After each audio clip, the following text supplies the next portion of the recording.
Silence. Not the peaceful silence of a quiet neighborhood. The heavy silence that settles just before something terrible happens. The unseen footsteps stop. Nobody moves. A newspaper drifts lazily across the empty street before catching against the curb. The entire block seems to hold its breath. Jerry Cole remains standing in the center of the road, hands relaxed at his sides, eyes fixed toward the corner. Sarah watches from the apartment steps. Lena clutches her mother's hand. Mr. Henderson quietly removes his hat. Marcus never blinks. Richie swallows hard. Then, a black Converse sneaker slowly steps into view. Another. The unmistakable red trim of Sho'nuff's uniform catches the afternoon breeze. Finally, he rounds the corner. He doesn't announce himself. He doesn't roar. He simply walks. Every footstep is measured, confident, controlled. The entire street seems to shrink around him.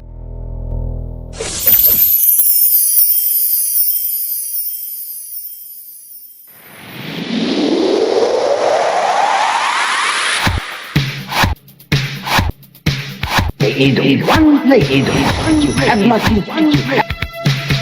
Only there, you shall find you no.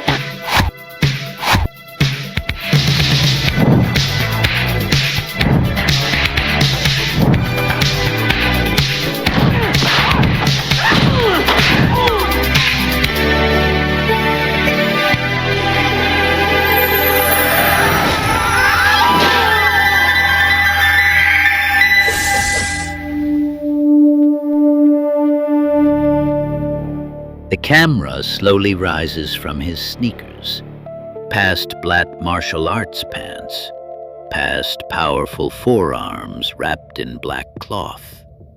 Finally, his face. Completely calm, no anger, no excitement, no joy, only certainty. His eyes never search the crowd.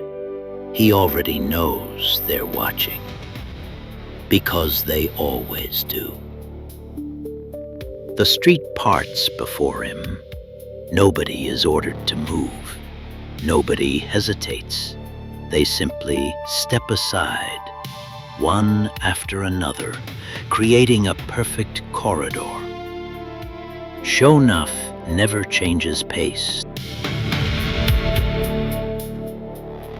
Richie stares through the front window, barely whispering, "That's him?" Marcus nods once, never taking his eyes off Sho'nuff. "That's him." Richie studies the man outside, confused. "He ain't even doing anything." Marcus answers quietly, "He doesn't have to." Sho'nuff continues walking. He passes an elderly woman. She lowers her eyes. He says nothing. He passes a group of teenagers. They instinctively step backward. Still nothing. He passes a little boy. The boy accidentally looks directly into Sho'nuff's eyes. His mother immediately pulls him behind her. Sho'nuff never acknowledges any of them. They've already acknowledged him. That's enough. Jerry watches all of this unfold. His brow furrows. He doesn't understand. He steps forward, only one pace. The movement echoes through the silence. Several people close their eyes. Sarah whispers, "Jerry, please." Jerry never looks away. Sho'nuff stops, 20 feet away. The two men study one another. The silence stretches. Sho'nuff speaks first. His voice is almost conversational. You knew. Jerry nods. Yesterday. Sho'nuff glances briefly toward the moving truck, the furniture, the boxes, then back. I figured. Jerry folds his arms. You always stop traffic? A few nervous gasps ripple through the crowd. Mr. Henderson closes his eyes. Sarah's face drains of color. Marcus sighs quietly. Richie looks confused. He doesn't understand why everyone reacted. Marcus does. Sho'nuff tilts his head slightly, almost curious. You don't know who I am. Jerry shrugs. Should I? Sho'nuff smiles. The first smile anyone has seen. It isn't friendly. It's fascinated. Like a scientist discovering a new specimen. Richie whispers. Why's he smiling? Marcus answers immediately. Because he finally found somebody who doesn't know better. Sho'nuff cracks his knuckles, then his neck. Every movement is deliberate, no wasted motion, no theatrics. The entire crowd watches. Nobody interrupts, nobody leaves. Jerry actually laughs. You always this dramatic? Sho'nuff ignores the comment. Instead, he asks another question. You ever hear the name, the Shogun of Harlem? Jerry shakes his head. Can't say I have. Several people quietly cover their mouths. One woman begins crying before anything has even happened. She already knows. Sho'nuff nods slowly, almost respectfully. Then today, you learn. Sho'nuff walks forward, 5 steps, stops, extends one finger, not toward Jerry's face, toward Jerry's chest, almost touching, not quite. Sho'nuff, bow. Jerry stares at the finger, then back into Sho'nuff's eyes. He smiles, not mockingly, just honestly. Jerry, no. The word lands like thunder.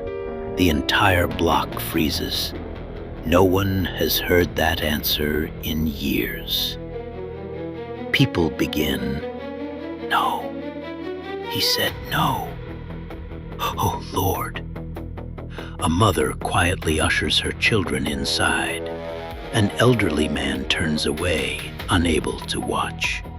A teenage boy starts pulling out his camera before another teen grabs his wrist. Don't! He'll see. The camera disappears. Richie looks puzzled. Why doesn't he just leave?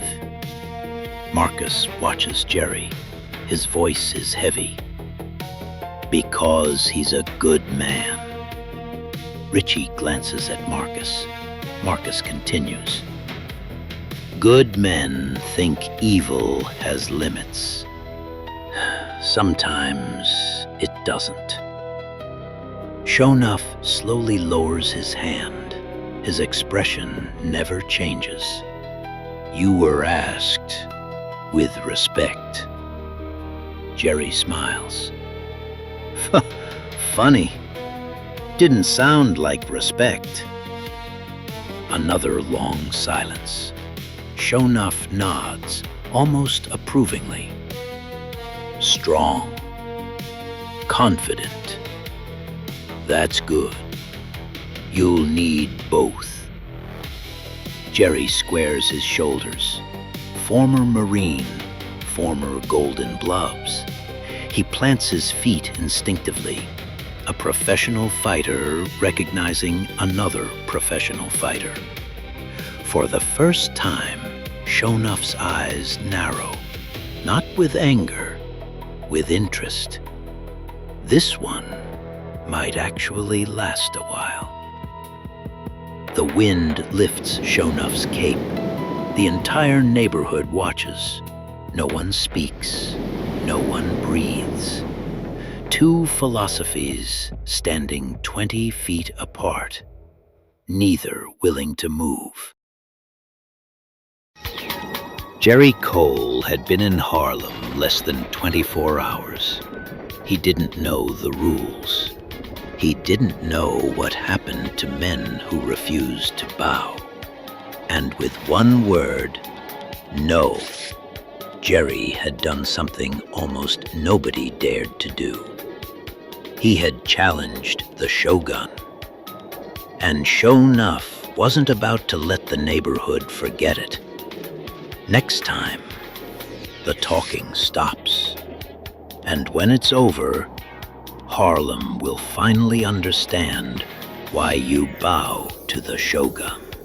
Hit that like button, subscribe to Reelz, and turn on notifications so you don't miss what happens next.